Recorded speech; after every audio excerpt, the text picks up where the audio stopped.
Mga nagmamalasakit na mga makeup artist, na mga kasama ni Ma'am. Gusto mo bang rumakit? Sabi niya, sayaw lang, ganun, sabi niya.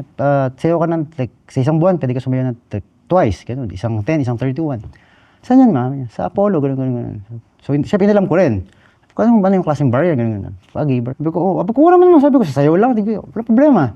Then, nung game time na, so, andun yung mga drag queens, tapos may mga dancers din talaga na nawala ng career sa TV, na mga iba kilala ko.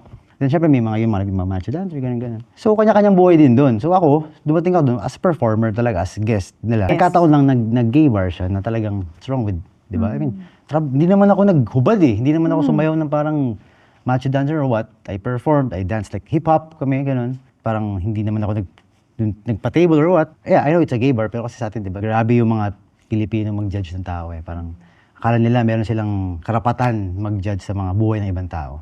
Then after like a day or two, yun na, trending na siya na parang Marquera, sumayaw sa gay bar. Tapos bilang dumikit na yung, wala na kasing career kaya sumayaw sa gay bar.